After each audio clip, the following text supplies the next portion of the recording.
This is Matthew McConaughey. Natalie Portman. James Patterson. Michael Ian Black. And you are listening to Five Questions with Dan Schawbel.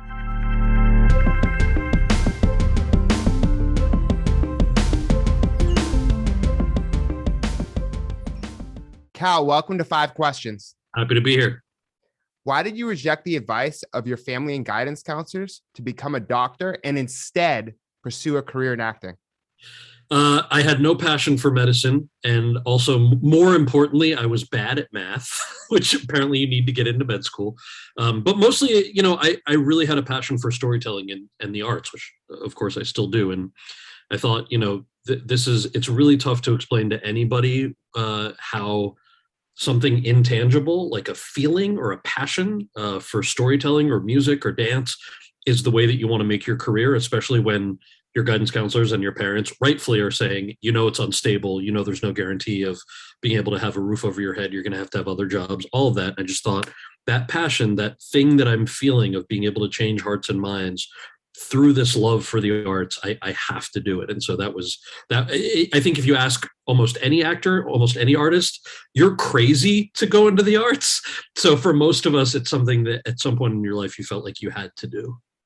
Completely. Yeah. And you get a lot of people who say, oh, actor, no money. Actor, your parents are supporting you. Actor, you're bartending, good luck. Like, and by the way, there's no shame in any of that. Like, we've all had those bartending jobs and those waitering jobs, those messenger jobs. I've certainly had my share. I have friends who are working in those fields now. I mean, the fact that people are willing to put that hustle out there for your passion, I think should be revered. And I respect it so much when I hear of people doing that. And it's the type of industry where you may not have success or stability for decades. And I think it's sometimes we confound those two. We think of success as, well, he's got a TV show or she's in a movie.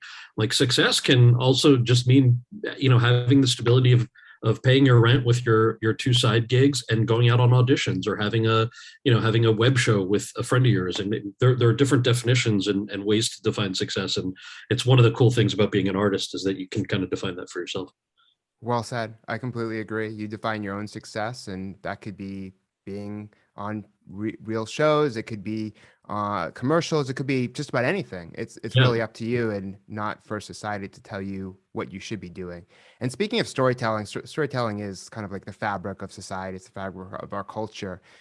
What stories did you hear about your grandparents that influenced you to get into politics? Yeah, that's such a good question. My grandparents, when we were growing up, would tell us stories about marching with Gandhi in the Indian independence movement. And I did not understand what these stories meant. Like, I didn't understand the gravity. Because imagine you're 7 years old, grandma's telling you yet another story about a march that she went on just to coerce you into eating your carrots, like most grandparents do. Right? They'll tell you stories about when I was young. And it probably wasn't until sixth grade was the first time I realized, because we were reading a small section on Dr. King, and Gandhi was referenced in that because of nonviolent civil disobedience. And I remember asking my grandparents, I was like, wait a second, tell me more about this. And then, of course, by the time I got to high school and college, I realized, oh, this family value that we have of do the right thing, always speak up for injustice and, go to the protest, write the letter. It was always about doing the right thing. It was not about politics, but I started to realize that's why we have this sort of very ingrained thing of do the right thing. So I would say it was actually totally divorced from the idea of politics. So when the opportunity came around to volunteer for then a very, very young and small Obama campaign in 2007, I at first said no, because I was like, politics? No, I don't like politics. I like public service. I like the activism component of it. And then that obviously changed, but it was that initial desire of wanting to do the right thing certainly came from my grandparents.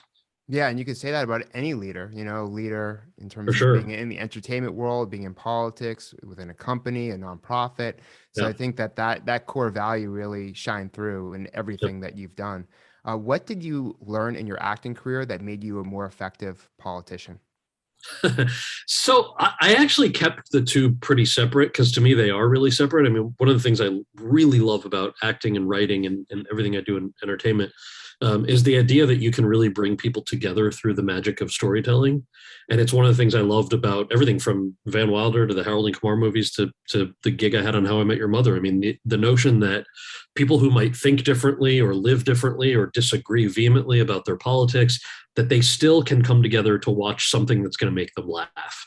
Like, I loved that. And I remember when we started doing the Harold and Kumar movies, people would often ask, like, so who would Kumar vote for in this election? Right. And I would just be like, I hate to break it to you, but he doesn't vote. Like, how can you say that? You're so politically active. You're so socially conscious. Like, you're asking me about a fictional character and his political leanings. I'm just telling you, honestly, he doesn't vote. And if he did vote, he'd probably vote for Ron Paul. So, like, I just don't know what to tell you. I know you're looking for like an Obama versus Hillary or a Hillary versus Trump, but like, the truth of the matter is it's that. So that's what I love about acting, is that it's separate from any of the work that I do in public service or politics, which is not to say I don't have convictions and I'm not proud of the work that I've done in those spaces, but one hasn't really impacted the other. If anything, it's the reverse, where having worked on political campaigns and then having worked in the White House for a little over 2 years, going back to acting, I think it taught me a lot more patience. There was a lot more perspective on things that matter a little more in the real world. Again, which is not to say that what we do in commerce with the entertainment industry isn't impactful, but it's a different type of impact. I mean, there's no denying that when you're on conference calls about people who are really relying on their student loan payments going down, or a check that might come to give them a hand when times are tough, just offers a slightly different perspective on the work. So I think it made me a little bit more patient when I went back to acting. That a bad day for me in Hollywood, or for anybody really, bad day in anybody's job, let's be honest about this, a bad day in anybody's job is totally valid because it's a bad day for you. But whenever you have the chance to go outside your comfort zone, it oftentimes offers you an additional perspective of like, okay, maybe my bad day right now can be tempered with realizing how I fit into the bigger picture. I also think that a lot of the soft skills that you develop as an actor can work really well in politics and are necessary, right? Like getting in front of an audience, memorization and remembering things that you need to say, dealing with difficult people in tough situations, like you were saying before, criticism. I mean, not everyone's going to like your movie. So I think there are elements in what you experienced in the entertainment world, because, you know, in politics, it is part media, right? You have to, you know, be there, you're being judged, and you're a figure that people are going to criticize. There are, but Dan, I will tell you this in a little more detail. I mentioned this very briefly in one of the chapters in my book, but I thought that it was going to be an asset coming from the entertainment industry, especially doing things that are funny, where like that idea of connecting with people. And when I started at the White House, the communications team told me, also in fairness, told the entire public engagement office, with a special hat tip to me, you can't be funny. When you speak on behalf of the White House, when you hold meetings, even if they're private meetings, you have to go by the talking points. And these were boring ass talking points. I'm very proud of the work that we did, but it was so frustrating to me at the time to read, you know, they would send me these bullet points and I'm like, you understand I'm talking to a bunch of 21-year-olds, right? Like, we should joke about things to break the ice, and we should have a real person conversation where I'm not reading talking points from the Department of Education. Like, they can get those if they log on to the New York Times website or something, or if they go to the Department of Education's website. So it was actually the opposite, where it was frustrating to have to curtail that skill set that I knew that I had, that of course it is a skill to be able to talk to people when you come from that world and when you come from the performing world. But I had to learn how to not do that. And then of course the thing that really got in my head was, after my 2-year sabbatical ended and I went back to acting, this huge insecurity of like, do I still got it? Like, I haven't been allowed to be funny or allowed to be that aspect of myself for 2 years. How do I transition back? Like, am I still going to be good at my job? So it was a little bit of a mind twister, But also a really cool challenge. And you've had a lot of obstacles. Going back to what you were saying with Hollywood, it's a very tough field. Like, you know, to get promoted as a manager, you know, it's very different than trying to, you know, get into a blockbuster movie, let's say. Absolutely. Yeah. How did you overcome the struggles of trying to make it in Hollywood? Like, you know, you encountered racism and the feeling of not fitting in. Some of the earliest stories that I remember from working in entertainment, first of all, it took me about 3 years, a little over 3 years, to get an agent. And that was a big eye opener, because I remember being Actually, this is for your audience in particular. I think this story is probably people will relate to it. So I sent out for about 3 years, I sent out my resume, and because I'm an actor, you also attach your headshot to it, to every agent in the entertainment industry who was looking for actors. And I was at UCLA's theater and film school at the time. So a lot of my peers and classmates already had agents, because you're at one of the top theater and film schools in the country. People want to sign you. And I couldn't figure out why I wasn't getting signed. And 3 years in, my friend Jenna Von Oy, who's a wonderful actor, she was on Blossom, she played Six, she was on The Parkers. She said, "Hey, I've got a real bigwig manager. Why don't I take your tapes into him with your headshot and resume, and at least he'll be able to like meet with you and give you some advice, and maybe he'll sign you. I don't know, but at least like take that meeting." I said, "Oh, you'd do that for me? That'd be amazing. Thank you." So a week later, she calls me and she goes, "Hey, so how candid do you want me to be with the feedback I got?" I was like, "Be as candid as you want. If somebody doesn't want something from me, I want to know how to make it better for the next person." And she goes, so he said, "First of all, that you're very good. He watched your audition tape. He thought you were really, really good. And he doesn't typically say that unless he means it. So you should just know that he meant it." I was like, "All right, that's amazing. Thank you so much. I feel like there's a but there somewhere." She said, "Yeah. So the but is that he said that he does not even want to meet with you. And he's definitely not going to represent you, but he doesn't even want to meet with you because he said that somebody who looks like you is just never going to work consistently enough in the entertainment industry for it to matter. And, you know, managers make 10% of what the client makes. So if you're not working enough, you know, it's just not worth his time." And that really floored me, because I thought, like, not being worth someone's time for representation is one thing. Not even being worth your time to take a meeting. It's like, damn. So my barriers to entry are I can't even get in the door to prove myself. And it's not because I should be doing anything different on those audition tapes. It's because of something totally out of my control, which in this case was the color of my skin or the way that I look. So of course I thanked Jenna for her candor, because the businessman in me very much respected knowing what I was up against. But that was, you know, going from that to that scenario repeated itself over and over again in auditions that I would actually get in the room for. I would be told things like, "Oh, you speak really good English," or "Where's your turban?" And I was like, "Well, thank you. I was born and raised in New Jersey, so my English is pretty good. I'm not sick, so I don't have a turban." You know, things that were just really laid out how you stood and the chances that you had of going in there. And one of the big frustrating things for me through that process was being able to still want to try out for these parts. Like you look at my resume, obviously I've played roles that by 2021 standards are horrifically stereotypical, but they were a credit on my resume. And had I not done those jobs, I wouldn't have subsequently been able to do jobs that I am especially proud of, like Harold and Kumar Go to White Castle, or The Namesake, or House. So it was an interesting dance early in the career, one that I know people can relate to in their own lives, whether they're dealing with this type of discrimination or not. We all have to make those assessments of how you build your career against barriers to entry. Yeah, that is extremely relatable. My first book, when I was in my early 20s, I was rejected by 69 out of 70 agents. And Wow. then that 70th agent said, "Oh, well, I just found out you're a Boston Red Sox fan and I'm a Yankees fan. I'm not taking you on." So I actually got the first book deal on my own. No way. Yes way. At first, You can't make that up. No, you can't. At first, I thought that was a 69 joke, but then I realized there was something there. That's insane. It's that fickleness, by the way, of the little thing that makes somebody say, "I am or am not going to take you on," is wild. Like, there's obviously the nepotism side of that. Like, maybe you do like the same sports team and you give a good interview and someone's like, "I'll give you a chance. Let's see what happens." But when it doesn't happen, it's wild.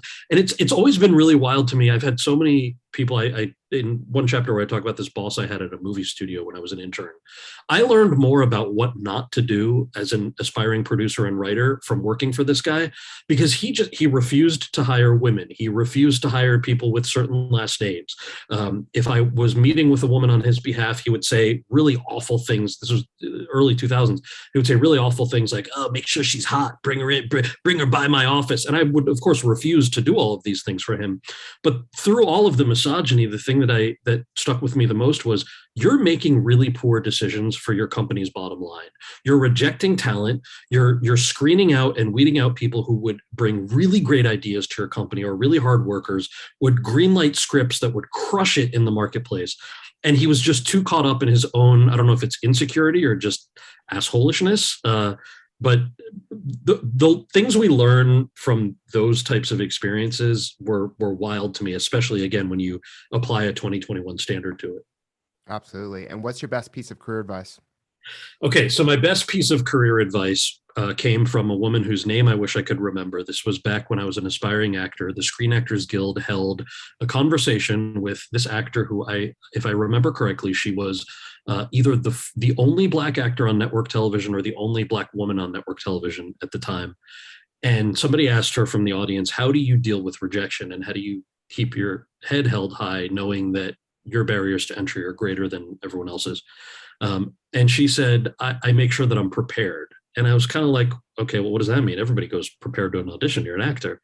And she said, I know that when I walk in, they see my resume and they know that I have an MFA in theater. I can't remember. She went to like Yale Drama School or something like that.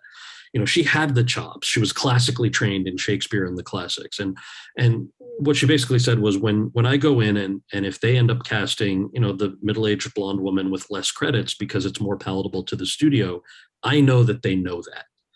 And I kind of thought, you know, this idea of not letting that negative energy get to her, of course, it must have been incredibly maddening to deal with that stuff. And then years later, when I dealt with my own version of that, I mean, to suppress anger is an insane thing to have to deal with, especially when all you want to do is make people happy through your work as an artist.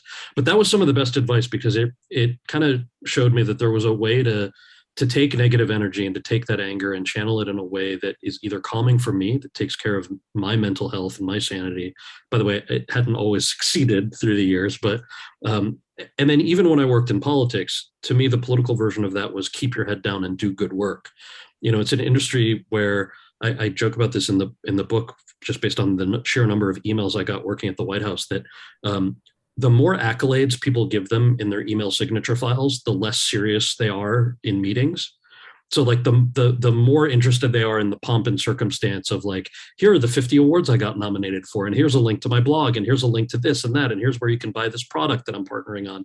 That's all great for your website.